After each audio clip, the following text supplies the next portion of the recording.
मिटकरींनी उपस्थित केलेले प्रश्न गंभीर आहेत। 6 लोक होते तर 5च मृतदेह कसे, असा राऊतांनी सवाल केलाय। दादांचे कागद तसे होते हे सुद्धा हे असं कसं काय, असा सुद्धा सवाल त्यांनी उपस्थित केला। हा मुद्दा संसदेत उपस्थित करणार असल्याचं संजय राऊतांनी म्हटलेलं आहे। 6 लोक होते तर 5चे मृतदेह कसे, असं राऊतांनी विचारलं असता दादांचे कागद तसेच होते हे कसं काय असू शकतं, असं सुद्धा संजय राऊतांनी म्हटलंय। अजित पवार यांच्या पक्षाचे एक आमदार अमोल मिटकरी यांनी काही प्रश्न उपस्थित केलेले आहेत। मी ते वाचले आणि ऐकले। ते गंभीर स्वरूपाचे प्रश्न आहेत। अजित पवार यांच्यासारखा नेता विमानात बसतोय, त्यांच्याबरोबर कोणी प्रमुख व्यक्ती नाही, त्यांचा OSD नाही किंवा अमुक नाही, इतर काही गोष्टी नाहीत, विमानाचं मेंटेनन्सचं सर्टिफिकेट नाही। त्याच्यामुळे लोकांच्या मनामध्ये शंका येणार आहे। तुमच्याही मनात तशी शंका आहे? माझ्या मनात पहिल्या दिवशी शंका आहे। ज्या दिवशी अजित पवारांनी सांगितलं की भारतीय जनता पक्षाच्या घोटाळ्याची फाईल माझ्याकडे आहे आणि योग्य वेळी उघड करेन, तेव्हाच माझ्या मनात धस झाला।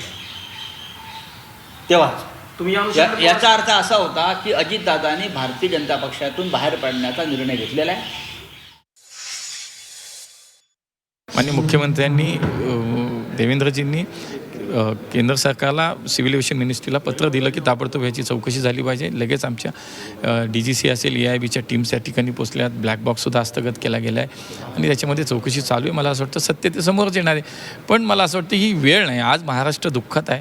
प्रत्येक महाराष्ट्रातल्या माणसाच्या मनामध्ये आज वेदना आहेत की अजितदादा आपल्यात नाही आहेत। मला वाटतं ही भावना आज किती महत्त्वाची आहे आणि त्याच्यामध्ये आपण राजकारण करतोय, काही आरोप करतो, ते हे मला असं वाटतं खूप चुकीचं आहे। किती पॅसेंजर्स होते? 5 के 6? मी सांगतो ते जवळ ज्यावेळेला अहवाल ते सगळं समोर येईल ना। आता असा प्रश्न कोणी विचारतं का किती? मला असं वाटतं की जो अहवाल येईल त्यांना काही बोलू द्यावं। अहवाल किती दिवस? त्यांना फार सिरियसली घेऊ नका। महाराष्ट्रात कोणी त्यांना सिरियसली घेत नाही। त्या विमानात इंधन एवढं होतं की त्यामुळे सगळ्या डेड बॉडीज ह्या कोळशासारख्या जळून खाक झाल्या होत्या। हे आपण पिक्चरमधून देखील पाहिलेलं आहे। त्यामुळे एखाद्याच्या अपघात झालेल्या मृत्यूबद्दल वेगवेगळे संशय निर्माण करून आपण निष्कारण वेगळी कलाटणी देतो आहे, असं माझं स्पष्ट मत आहे।